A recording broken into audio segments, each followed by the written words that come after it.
Well, good morning. Good morning. What a great day we've had so far. Heard some really peppy music this morning. Those kids smiling, doing their motions. We heard beautiful, the singing was beautiful this morning. I had one of the songs I knew so well by heart. I just was looking over here and listening to the choir and listening to you both play. Thank you for that. What a great day. Brett, I'm so thankful that you are one of our elders here. Thank you for your comments this morning. Tremendous. And I'm thankful for a great week of Vacation Bible School. Thank you for those of you that are guests in our house today. We are happy to have you. And don't be a stranger if you don't have a church family. I'm new too, and I can attest that these are some fine people here in Bastrop County. We really like this church and are growing to love this church. And so come on, there's room for you here. So we're going to be continuing this series, just quickly looking at 1 Corinthians 13:13. We started last week with the first word of this last verse of 1 Corinthians 13, and you know it well. These three things will last forever: faith, hope, and love. And the greatest of these is love. We talked about how this idea of remaining, these three things, this gold, silver, and bronze medal stand, if you were, that Paul says, these are going to abide, they're going to remain, they're going to last forever. This week, I was overwhelmed with photos of strangers that looked familiar, but I just couldn't quite make their face out.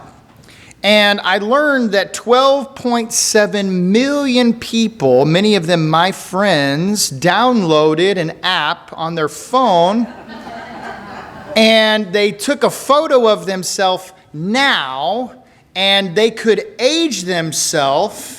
And they could look and see, is this what I'm going to look like when I am double and triple my age from now? Many of them were at the midway points in their lives or younger. These are teenagers or young people or something. And I thought it was quite hilarious and fun in a lot of ways, right? Like it worked out since July 10th, 12.7 million people. It's about 1.8 million people a day were doing this. Throwing caution to the wind because apparently a Russian company owns this app, so just be careful about your data and all that stuff. And I found it to be something that was a good laugh. It was a sense of wonder for people, maybe curiosity as they thought, I look like that as I get older? Wow, I hope so, or I hope not, or whatever that means. I thought it was fascinating. And we're talking about hope today. We're talking about what exactly is hope. What's it worth? Why does it matter? Hope is similar to faith in some ways. It's an expectation. It's a belief in the fulfillment of something. It's a desire. It's a trust. This week, we had something happen to us that I don't think has happened, I know, in a bunch of years, really ever in our family. We had, it happened on my watch. Our dog ran away. We have two dogs. Both of our dogs are rescue dogs. One of our dogs is a beautiful, cute dog. I couldn't even tell you what kind of breed he is. He's a mix of something. He's blind in one eye. He's a one-eyed dog. And he's real shy. Real timid, spent a lot of time in cages and stuff, and it was sad because he had done his business and all of that. We live on a couple acres. We have a tiny gate, where people come in and out. And of all the places he could go, somehow we still don't know where he went. And we went to bed that night after spending hours searching for him, feeling dejected, encouraging our children, hey, this is not your fault, and kind of working through all of that. We went to bed with not a lot of hope that we would ever see this dog again. And the next morning, he's there on our porch. Don't know where he went. Kind of wish we had the camera GoPro thing that could have filmed, where all of he went. We didn't know. And the contrast between those two experiences was quite startling for us. We went to bed with no hope, and we woke up and we were surprised by hope. And in our world, in our lives, in our story, maybe you've read books, maybe you see TV shows or films, and you have expectations, or you hope it's going to turn out a certain way, the story or the ending, and it just doesn't. I resonate with that in many ways, because there are some stories, some great films, some great novels that, man, they are everything you hoped for and more. And there are others that just don't quite live up to your expectations, and it hurts and you feel disappointed.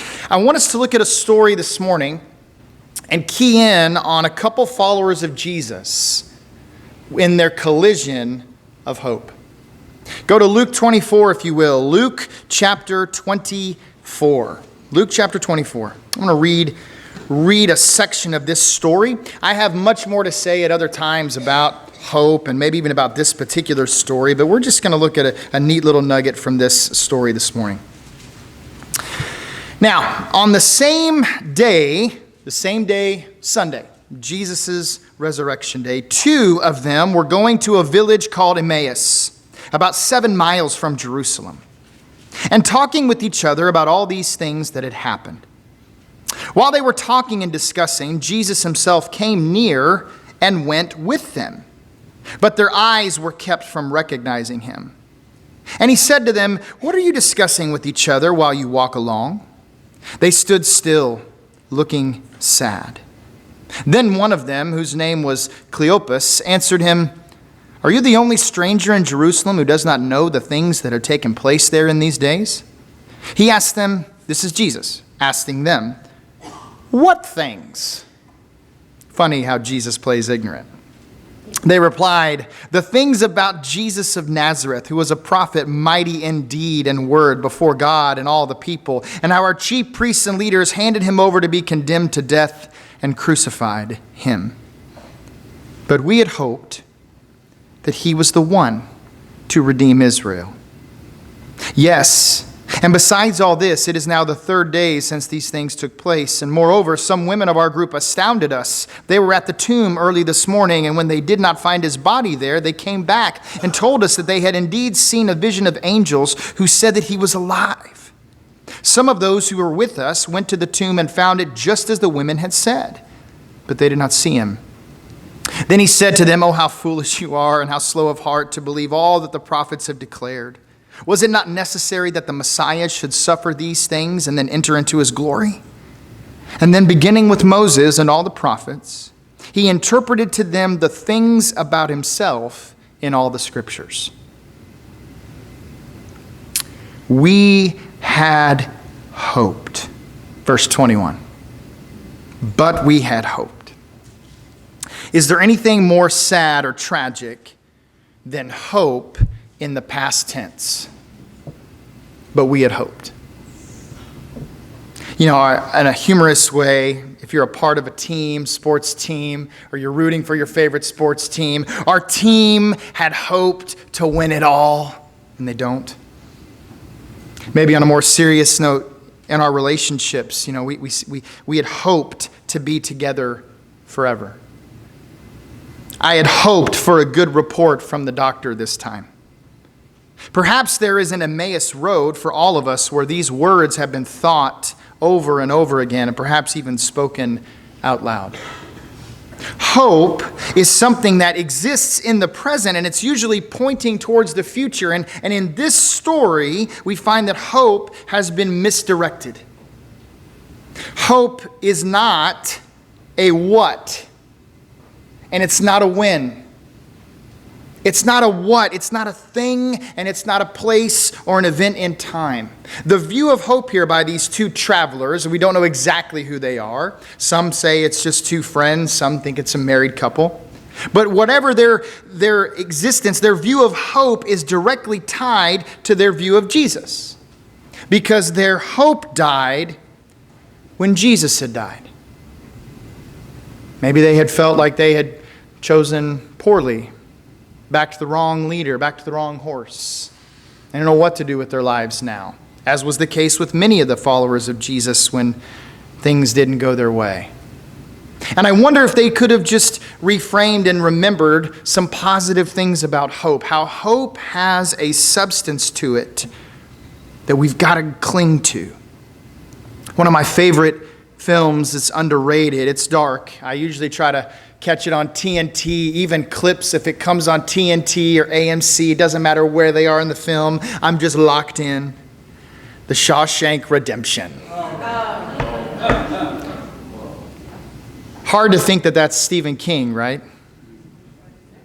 We think Stephen King is all about horror and scary stuff, but he's got a lot of substance to him as well. And Morgan Freeman is visiting with Tim Robbins, and Tim Robbins begins to talk about one thing that they can't take away from him inside this horrible prison. He says, they can't take away my hope. And Morgan Freeman, whose character is Red, he leans in close and he points his finger right at him and he says, listen to me. He said, hope is a dangerous thing, my friend. Hope can drive a man insane. If you know the story, if you don't, you should watch. You know that Andy Dufresne, Tim Robbins' character, ends up walking out this commitment to hope one day at a time.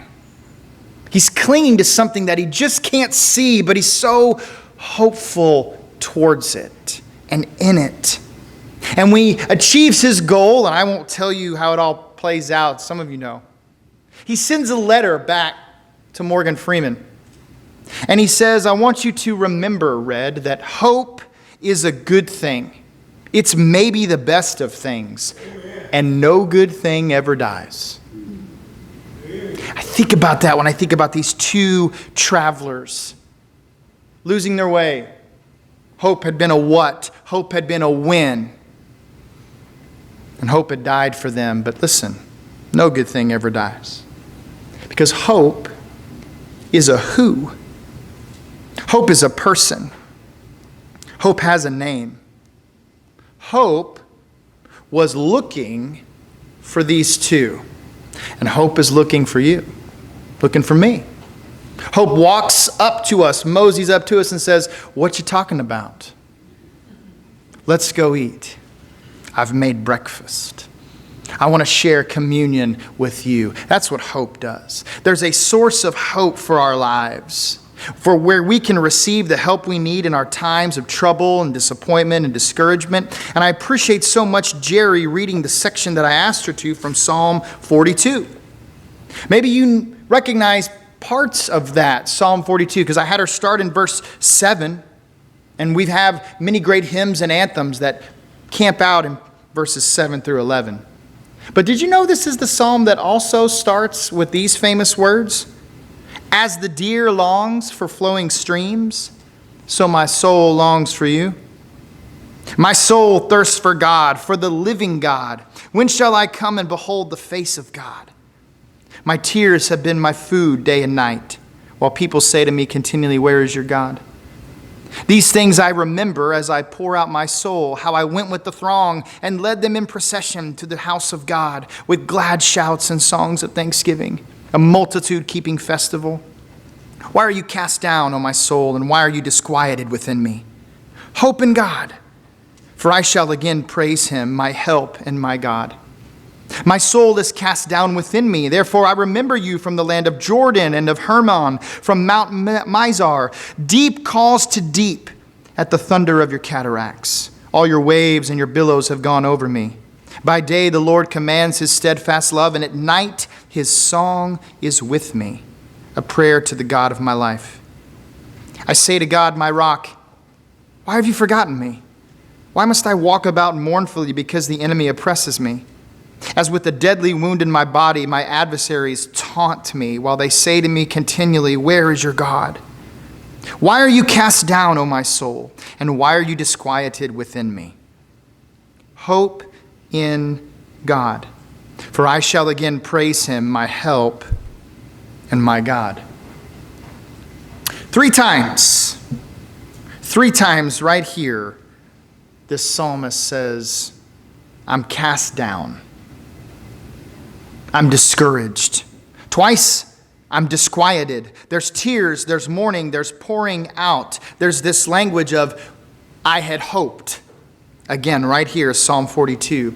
And if we say things, we don't even realize how we might cheapen the substance of hope, even how we talk one with another, or even talk about things in our life that are important to us. We say things like, hey, I hope it all works out well for you. Hope so. Hopefully. We say this all the time, but I want to introduce 3 words from this psalm into our vernacular. I want to do something that maybe we don't do all the time in Bastrop Christian Church. I want you to turn to your neighbor and just say these 3 words, hope in God. Can we do that? Just turn to your neighbor and say, hope in God. Just hope in God. What am I doing when I say those 3 words? Well, I'm grabbing hold of hope and I am placing it in its proper place as a thing of substance, not in a cheap platitude. Hope it works out. Hope so. Hope it all goes well for you. Those are nice sentiments, but we have something much stronger, and we need it. If we don't say these words, hope in God, the metaphor I was sharing with Carly, it's a lot like when I was a kid and we used to get those little Louisville Slugger mini bats. You know what I'm talking about? They're probably about as wide as this part right here of the pulpit. And I think what would it be like to go face Roger Clemens or Nolan Ryan or someone in the batter's box with a little dinky bat like that? I mean, you can't have a good at bat. You can't face high heat. You can't make contact with the ball at all if you've got something so small. And God says, I am the source of all your hope. Hope in God. I have to be honest, in a confessional way, I knew I was preaching about hope this week for quite some time, and I knew I had some ideas about where I wanted to go, but I didn't have all the wonderful landing of the airplane, roses, hey, here's the thing, here's how I'm all fired up, because we were walking in the muck and yuck of hope this week, of just disappointment. Our dog ran away and then came back. We had an open house Saturday morning that we cleaned up and frenzied and got all ready. Our house was open for 3 hours and 2 people came. And I have to tell you, it's not anyone's fault. It's just discouraging.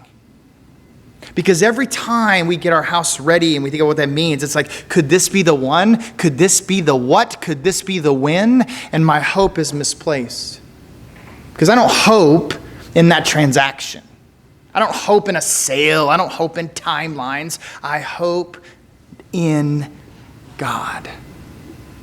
That's what I'm called to hope in. And so are you, if we would dare to talk this way and think this way. I want to invite you this week just to, as awkward as it may feel, when you encounter someone who looks down, don't give them a cheap bumper sticker thing. Maybe just cozy up next to them, give them a hug, look them straight in the eyes, smile, and say, hey, here's what I'm working on right now in my church. We're just hoping in God. Amen. And see what they say. It may be, well, I haven't heard that before. Like, what's that about? And just see how that relationship might encourage them in a fresh way. It's not you, it's God. Carly and I, we love this kind of Christian folksy band. They're not around anymore, sadly. The lead singer is the son of Dr. Ed Young out of Houston Second Baptist Church. His son's name is Cliff. He's got a couple sons. But Cliff Young was in a band called Caedmon's Call. Great Christian folk band, so fun. And we used to go to their concerts and really drew us in our faith in some good ways. And they had a song that I didn't know wasn't theirs. It's a song called Hope to Carry On. They would play this song, and I heard it at a concert one time, and they gave credit where credit was due, because they said, this isn't our song. This is a guy who gave us hope. This is the late Rich Mullins. This was his song. And the lyric of that song really serves as a great bridge for today and to where we're going next week, where we talk about the greatest, which is love. Because the lyric is this: love has come. Love has come. Love has come, and it's given me hope to carry on. And I want us to cling to that lyric, if you dare, this morning. To know that love has come our way. Whatever Emmaus road you're walking on, love has come your way. And it gives you hope to carry on. Notice, our 2 friends from this story, what did they do the moment they realized that love had come? After walking 7 miles, sharing communion meal with Jesus. Nothing in their situation had changed. They turned around and went right back to where they came from. I wouldn't have done that. Would have stayed there, got a good night's sleep, maybe thought about our plan. Not these guys. Hope was enough to carry on and go back praising and testifying that Jesus is alive and we've got something worth living for. We're going to sing a song of encouragement invitation now. And I want to invite anyone who might be down and discouraged.